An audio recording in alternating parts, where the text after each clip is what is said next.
Good day and welcome to another edition of Insight. Today we take on the arts. We've invited and he has accepted our invitation to come share with us. These days he's hanging out in Jamaica for a while. He's no doubt come home for some vibes, you know. We're talking about Brother Klyde Brooks. He's a poet, dub poet, and author, if you may. And I want to say, welcome home, my brother. Welcome thanks. home. Give thanks, Mike. Thanks. And you're a dub poet, but what is a dub poet? Who is a dub poet? How do you distinguish a dub poet different from an ordinary poet? Well, like in historical terms, you'd say like a dub poet is a modern griot, which means that you're a vessel of the history of your people. So it is not just about the literature of the person, but the literature of the place, echoing the voices of the people. Does it naturally then therefore have to be a protest words? No, it does not, but it often comes out like that because it is supposed to give voice to people who are normally voiceless or disenfranchised. Yes. So, you know, if you are normally voiceless or disenfranchised, generally you have a lot to protest about. I hear you. Yeah. You Canadian base? Yeah, I'm based in Canada. Yeah, so how did this happen? Is it what caused it? That may not lead you into by incident, you know, I say like, I follow my wife Rocktail. and follow your wife, Rocktail. And a woman shall lead them. Straight up. Yes. Yeah, my wife migrated to Canada after her family migrated to Canada, and wife migrated there. Yes. And so we are two Jamaicans who migrated. Yeah. Yes. Yeah. So, but how did you get involved with the history of this vessel that you speak of, that you're carrying the words of the people? What led to that? Canada is a far, far land, you know. Yeah. What shaped you in that direction? Yeah, I was shaped here. So I consider I know I am Jamaican, born and raised as a poet. Mm-hmm. I started writing in Delftland, Westmoreland, from I was 10 years old. So I say, I didn't choose poetry. Poetry chose me. So I started writing as what you'd call just a poet. Mm-hmm. And then I heard Oko Onura on the radio, who was then Orlando Wang. Yes. And he was doing this poem called Beat Your Drum, Rastaman, beat it loud and long, hard and strong, Rastaman. You know, and the man's voice just a beat up the sky, flatten the cane fields, a splashing at the Caribbean Sea. And I say, I don't like my voice sound like that. Even albeit when I do. Yeah. So yeah, dub poets gave me that imagination of activating my scribal voice in the oral space, to use word sound to occupy social space. Yes. So because word sound is power. Yes. It is. You make a lot of contact, mainly with the Jamaican market. Where do you ply your trade? No, just to give you an idea, my book before this was titled "My Best Friend is White." Yes. So, but I hasten to add that my God is always black. You know what I mean? Don't get it confused. Yeah, but it's not just because like Canada is a white majority country, but for some reason, like white people have more curiosity about our culture, being the other, coming from the south, being cultures of the sun sort of thing. Yes. So given that now and the fact that immigrants have to work hard and have less leisure time and disposable income, yes, you have more white people then who gravitate towards poetry. So I didn't go into a Jamaican corridor or just practice as a quote-unquote dub poet, performance poet or slam. I just go straight into the white literature scene and say, here I come. Yes. You boy.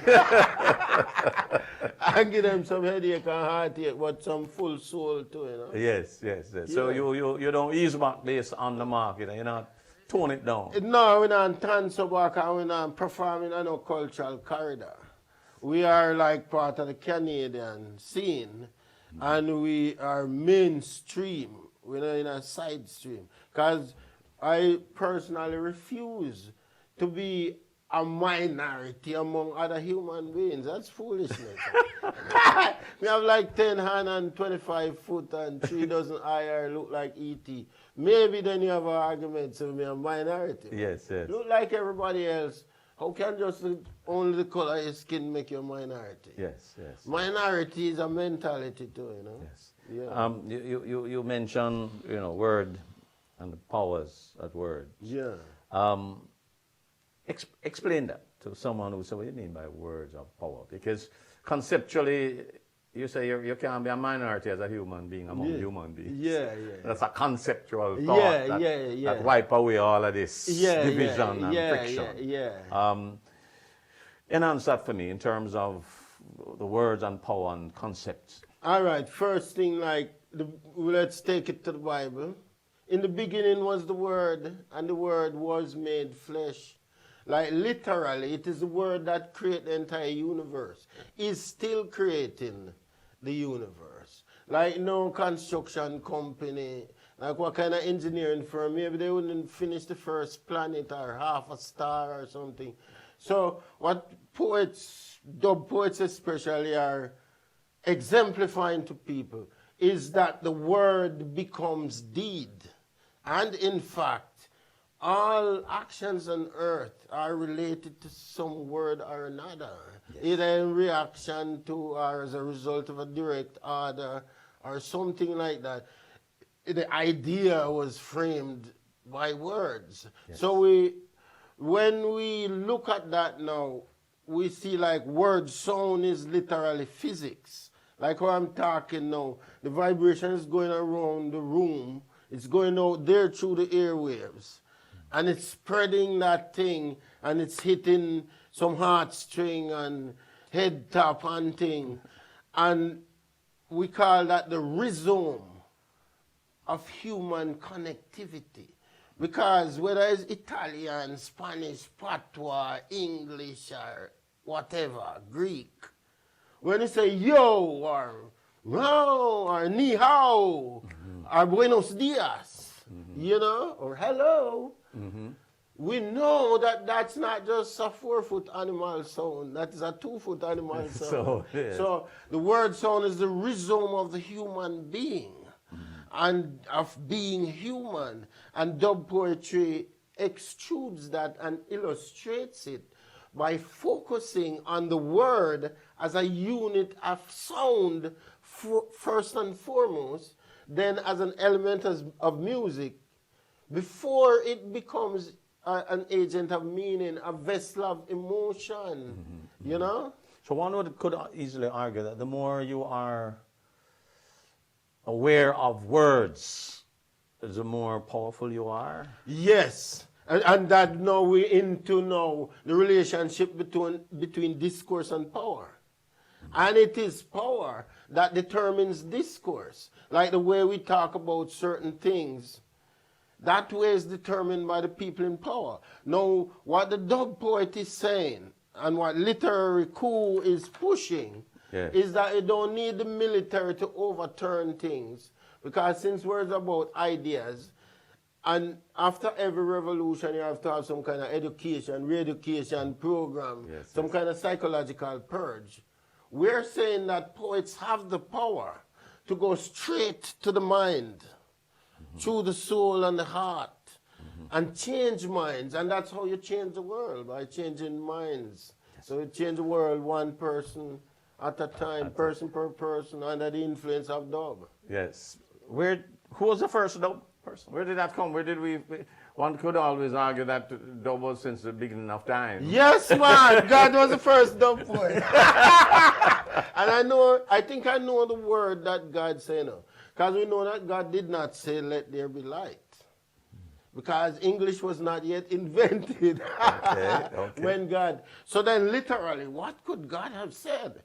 And then I focus on the word abracadabra, which means let it be done as I say. Abracadabra. Yeah, this, I notice now it become a nonsense word that's kind of only associated with magic. Yes. But if you check the word, you find out that it was once in the official Roman book of medicine, you know. People used to wear it. Abracadabra, the word as a healing word. Yes. And it is a making word from Hebrew. Yes. Let what I say happen. Let my words become flesh. So God just said, abracadabra in the darkness. And everything, there's light and everything. And that word is still echoing through infinity, creating planets even now as we are speaking. Yes. So the hocus pocus part don't have anything to do with it. No, I confuse them. I try confuse it to cut us off from the power of the word. Yes. Because they want to reserve that power for a select set of people. Yes. And if you notice originally in literature, like scribal poetry and just English writing or whatever, in Jamaica here, it's only certain people could write poetry or could be poet. You have to go study English. So dub poetry come now and smash all them barriers there and say, people on the street can be poets too. And patois, through Miss Lou, had already been artified and been illustrated for its artistic capacity. Well, I ask you to hold on to that because it's a powerful program, because a word about programmable words. And we'll be right back with our brother, dub poet. We talk about Klyde Brooks. We'll be right back.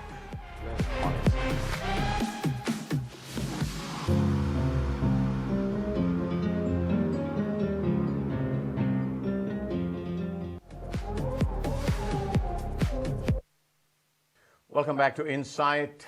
Klyde Brooks is our special guest, a dub poet. Lives in Canada, but, every inch of his bone is Jamaican. And just to play upon the word Klyde, you won't Klyde around here. You won't get Klyde with Klyde. the power of the pen over the sword, yes, has always been one of them that you understand why you understand word very powerful. Yes. Yeah? Yeah. But the sword nowadays is the gun. Yeah, yeah. So you have done a piece on, the gun show. The gun song. The gun song. And I want you to sell it to us, to give it to us in your words. Can lift up that book and do your thing. Let's lick the gun song. Yes. Yeah, man. Gun song. Boom, bang, double barrel gun song. Easy squeeze, make no riot. This caliber chat is not blank shot. Automatic pistol, remote control. Gun songs corrupt youth man soul. Make way for the bandolero. Oh no, singer man. Slinging songs of the gun, there is danger in the fun. Deadly talons of desert eagle. Bullseye telescopic rifle. Too many tools to kill people. Murderous M16 chorus of ambush shoot-ins, shootouts, drive-bys, and senseless showdowns from Brooklyn to Shantytown. We are mowing ourselves down. And then we march that Black Lives Matter. The great Ooga Ooga loves his Luga. Enter the Lone Ranger without Tanto but with a Ruga. Fatal chatter of Uzi, voice of Glock, punch your clock. Heckler and Cats, too many funerals to cat. 357 Magnum Kingdom come. Death by the gun is half random. When Bob Marley shot the sheriff, it was a case of self-defense. Still yet, gun violence is always a moral offense. Sometimes it's a sudden death sentence. Mr. Winchester, he doesn't jester. Might not even bother to scare you. Might just brutally prepare you for viewing at the nearest cathedral. Chant of an AK-47 lethal recital, serenade you up the stairway to heaven. M21, M40, M76, JN, G90, RG93, M110, Walter 2000, M2010, Sniper Central, Full Metal Teeth of SLR, pierce your Kevlar even from afar. Here comes another murderer selector, Mr. Quick Draw McGraw, musical outlaw. Don't show me your Remington, Mr. Sound System Man. Please don't brandish another gun song, Mr. Sound System Man. Gun songs inspire young guns for hire, laboring to retire under heavy gunfire. Gunfires ablaze, targeted nights and days, from ghetto to ghetto, Brixton, Kingston, Bronx, Toronto, Soweto, whoa, boom, bang. Another number one gun song, gangster rap, anthem of a gang, Smith and Wesson, rhythm section. Dancehall and the heat so hot, Johnny Reggae got to get flat to sleep gunshot, children, women and men flee in panic. Gun culture is problematic. Time to stop dancing to gun music. Yeah, man. Yeah, you know, an audience will do that, so let's do it for the people out there. That's serious point. Talk to me about it. Inspiration, talk to me. Like, it's just the live gun culture, me see, like all over what the diaspora, D-I-E. Yes. Yeah, and to me, like, this poetry, it references even the gun violence and what we see go on, the wounds, the killing, man, the agony. Mm-hmm. It references directly the cultural dictionary of the transatlantic slave trade.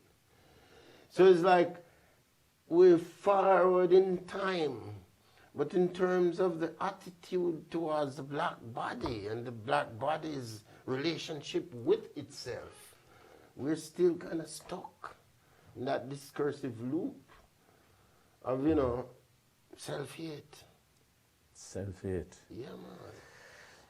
Words are powerful, but in it you speak to responsibility. Yes. There are those who say they're only playing the song. They're not the messengers. Yeah. Talk to Like, the radio jocks and the sound jocks. Yes, man. You are the people who you set the pattern. As a matter of fact, I would make it public and say, no water in my mouth. Holy power, say man from time and Barry G is a serious man who caused certain downfall by pumping certain thing. So is the airwaves set the pace, and then it creates a space where the market I deal with, because the youth them out there and crowd of people and thing. So you have man like Bounty Killer now who you can't fault. Who say, boy, brethren, you know, so me did a try with the culture song, now I'm dead for hungry. I'm have to make up mine and lick a cup of shot underneath them. You see what I say? So, although this poem is saying, yeah, singers, you have a responsibility.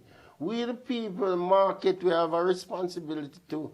Because if gun songs stop sell tomorrow, it stop make tomorrow same time. And if it no get no earplay, it not sell. So yeah, man, you people who are push this thing, take a page out of Michael Sharp book. let a dub poet sometime. Yeah, man. Lick some shots. Yeah, lick some metaphorical shot. Metaphorical shots. Yeah, man. But there's always, once you start getting with ideas and words, people tell you that they're rights. Their rights to do this, their rights to do that. And therefore, you're waiting for some kind of a heaven to get that world where we ease back on the negatives and perpetuate what they believe is their rights. No, in this time right now, no, is money versus the word in a way. That's what the poet have to realize. That the word is the only thing now that can contest with money. Otherwise, nothing else on earth has similar power to affect the minds of people like money. So only money, only the word can compete with money right now. And that, I believe the word can win because it can change the heart of the money man. Yes. Yeah, like if we can get Bill Gates, line him up around a couple dub poets for a while. Yeah, man, him let off something. More than why he let off now for different reasons. Yes. So that is the point of literary coup. Yes. Revolution by the word. Yes. I note with interest that you do workshops. You have gotten a fellowship. Yeah. Tell us about that.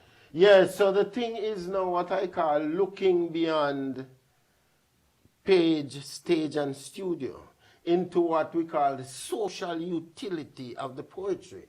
Because if we're arguing that the poetry comes from daily life, as I argue, so we dub daily life into poetry to dub poetry into daily life, that is dub poetry, then how do you make it meaningful?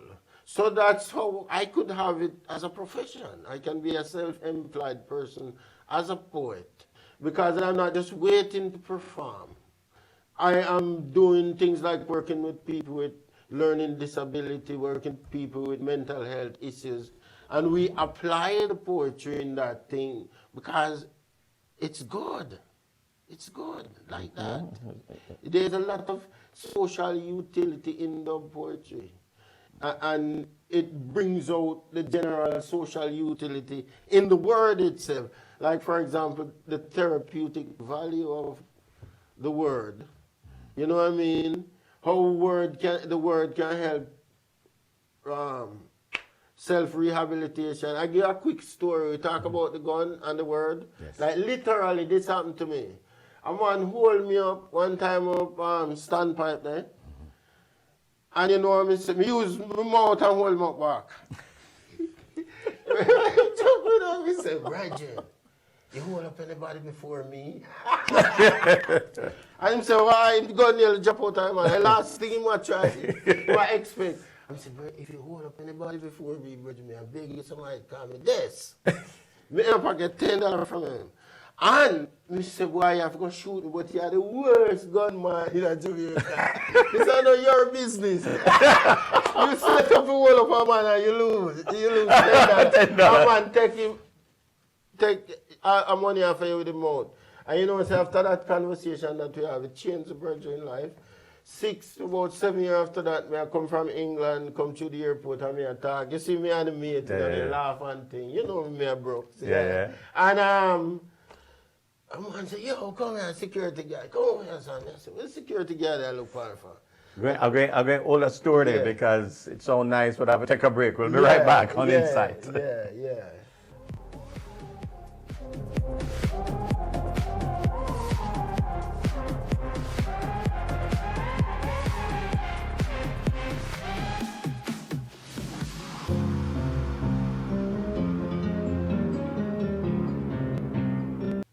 Welcome back to Insight. Klyde Brooks is our special guest. He's a dub poet, and we left off the last section where I get $10 from a man who hold him up to word power. 6 years or so after, had an event coming through the airport from London. Pick up, brother. Yeah, man, and the security guard said, yo, come on. I said, what security guard wants to see me for? Anyway, I go over there and say, I mean, you hold up with your mouth, you know. Him said the moment changed his life, man. Decided to put on the gun and go back to school, and he's so happy, and he's a security guard, and he knock fist, and so blessed. Respect. These are what it's all about. Power of the word. You know, a lot of people take up the gun because they see no other alternative to a quick fix. Yes, yes. We often, and the debate is out, that where you live can influence that, because if what you see all around you is that, and the ghetto comes in for a special play in these type of things, and certainly the ghetto brings out the best in any nation, best footballers, best cricketers, best dub poets, best, you know. So you have one on the ghetto there for me. Give me the title and read it for us again. Lift up the book. This is straight out of Waterhouse, Firehouse, 45 Trinidad Road, where I used to live for 10 years. Okay. Live thing. So you see, some of the best dub poets come out of yeah, man. We finished my studies in dub in a Firehouse. Ghetto lingos. Bullet a spit. Screaming target get hit. Dreams sinking in a bloody pit. Justice dead already in a transatlantic bloodbath. Blood stain, blood up the dishcloth. Rat-ta-ta-ta-ta-ta-ta-ta-ta. Begun them a chatter, back to get hotter. Peace get shatter, spread out and scatter. Sudden death in the arena. Mostly ghetto son and daughter getting slaughter. Ghetto lingos, murderous echoes, echoes of terrors, memories of sorrows, sorrows of horrors. Ghetto lingos, whoa, woeful sorrow. Another funeral tomorrow, Lord. Granny used to ball the ghetto lingos. Mama still a ball the ghetto lingos. Papa never really devout me ball the ghetto lingos. Picnic them a ball the ghetto lingos. For shatalik like in a war comic. Shatalik like in a war comic. Lord, look what they happened to a yard. Peaceful people, they flee, go all about abroad. Elders, them did one way from morning. About the gun slinging, them used to tell youth, them say, fist stop the shoot. Say it better them turn dread instead. Do little singing or learn a trade and thing. Elders never want things to go so far. Never want Bobby go broke the bar. Never want Frankie go thief that car. Never want Fissy shorted dead body spread out on the tar. Another burnout ghetto shooting star. Lord, Shotty never really inclined to crime and tribal war. Him did want to be a movie star. Did love to play bass guitar. But bad boy grew up blow by blow, living hard life like Jimmy Cliff first show. He's so youth man grow. Is that youth man know tweedledee, tweedledum. The harder they come, it's the harder they fall.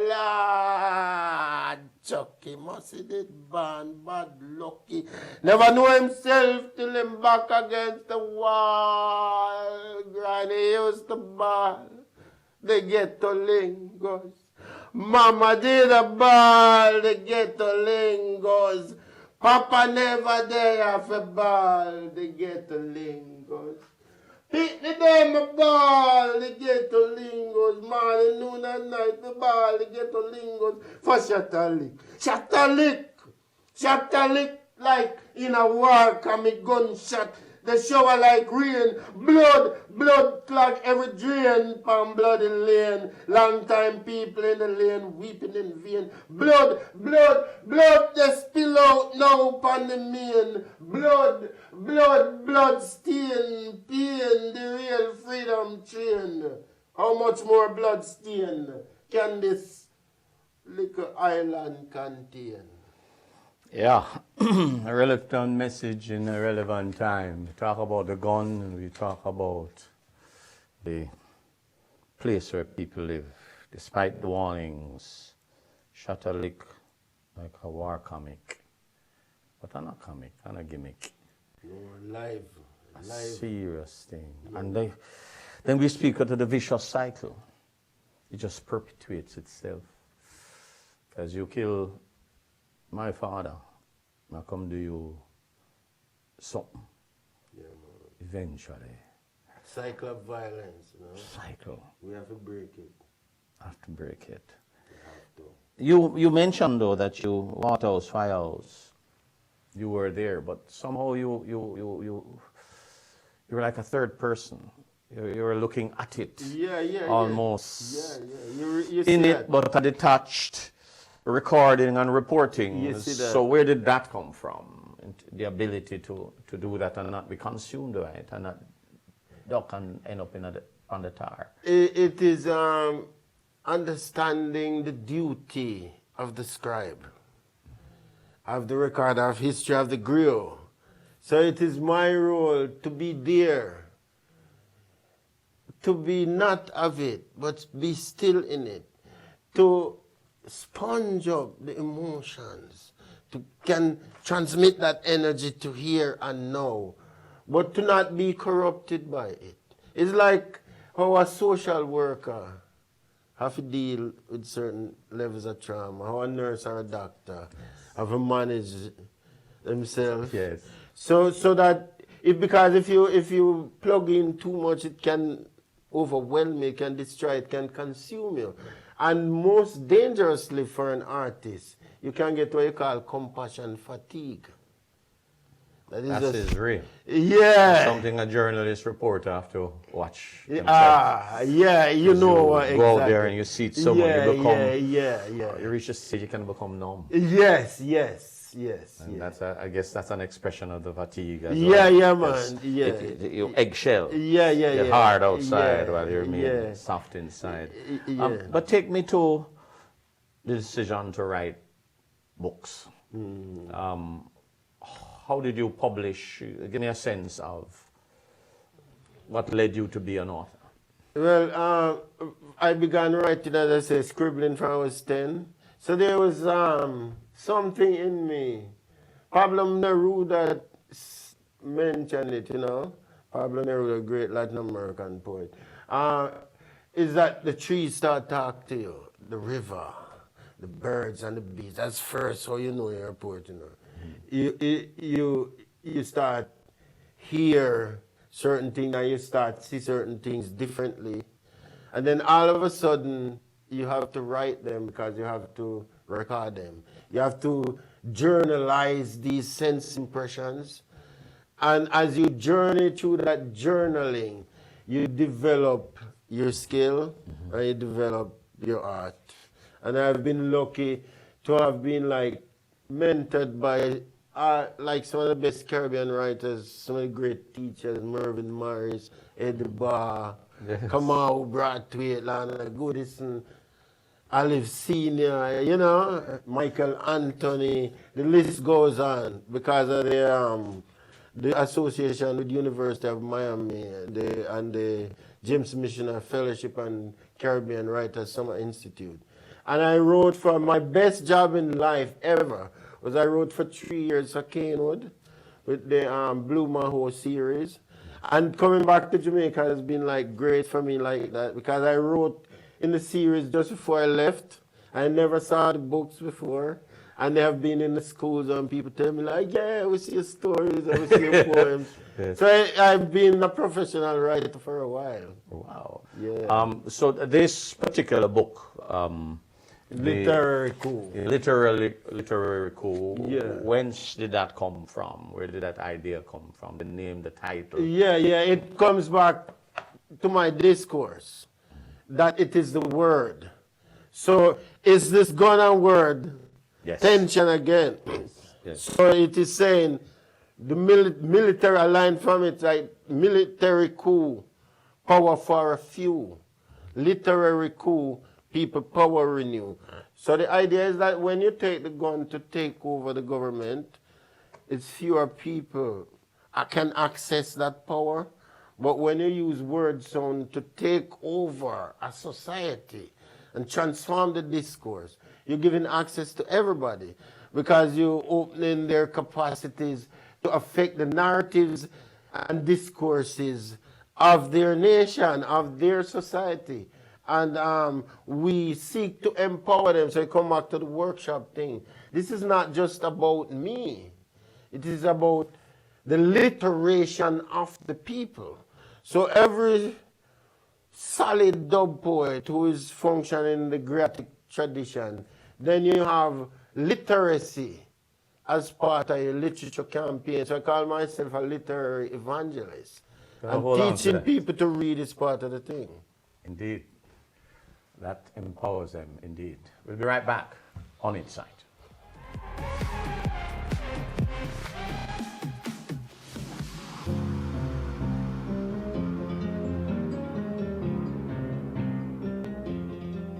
Well, welcome back to Insight. He's a dub poet, and we're running out of time, so let's just go straight to it. One of the poems you're going to read to us has to do with, what do you call it? Misery rhyme. Not nursery rhyme. Misery rhyme. Give me a piece because there's one I needed to get to. Yeah, all right. Yeah. So misery rhyme. Nursery rhyme never worked for me. I was raised in a nursery.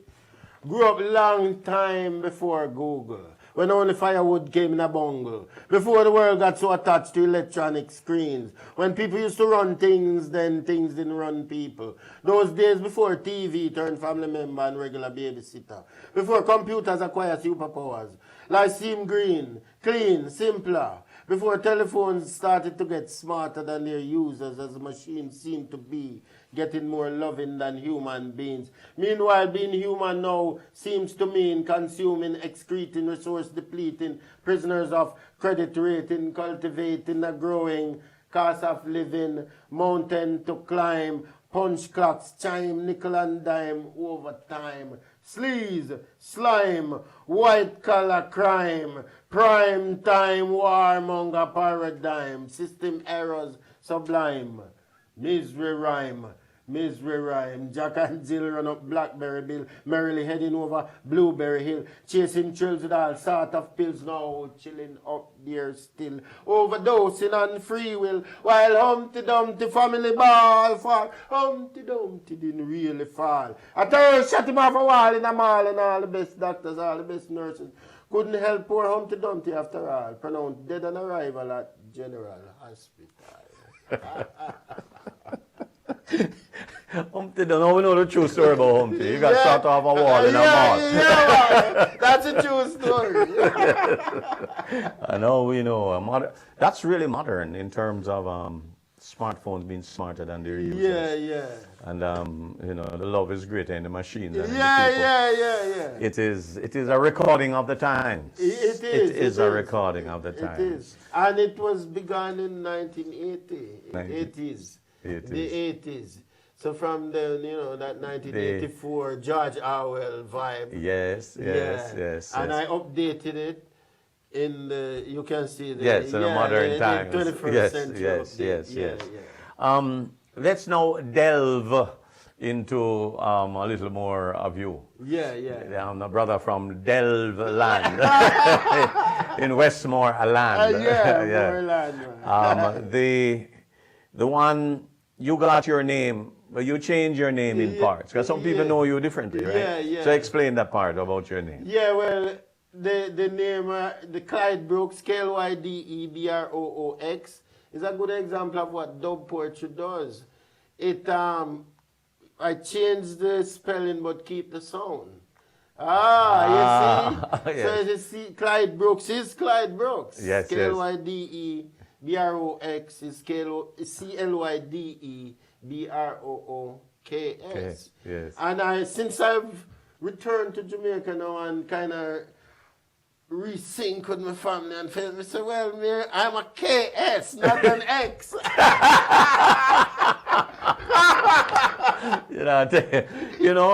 It's conceptual concepts are important, you know. Yeah, man. Yeah, And man. just the way, and people might see us laughing, but it's important how people break away from that past. Yeah, That man. are limited even in their names and how they're stamped. Yes, yes. But someone knowing your name has always been important to you. Yeah, yeah, yeah. And yeah. you've written about it. Yeah. I know you're going to share it with us. Yeah, man. And it again come back to saying, like, this whole literary coup thing is about vocalizing the fact that dub poetry articulates the social resurrection of the literary identity of that African body that was captured and stripped of name and shipped through the Middle Passage.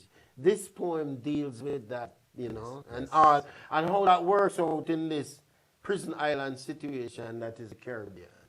Yes. Somebody must know my name. Somebody must know my name, my name, my name. What's my name? What's my name? Who am I? I know that I am somebody. Somebody must know me. Somebody must know my name. Them must know my name. Ancestors once nobly named, got slave game ignobly denamed, divorced from freedom, forced to become renamed as owned by whites, ruled by pirates and parasites, British robbers of human rights, brutish robbers of human rights. They were British too. 400 years of dayless nights. Black skin, white name came out of yesterday's slave game. Yesterday's slave game. Yesterday's slave game was not black people's shame.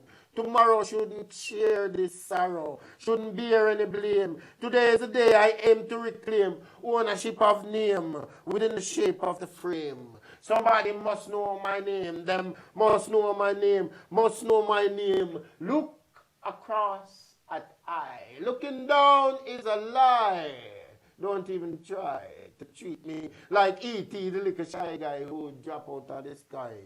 I am not an extraterrestrial personality, nor am I an earthly non-entity, not trying to claim fame nor notoriety, or vying to be A, B, C, D, or even F celebrity.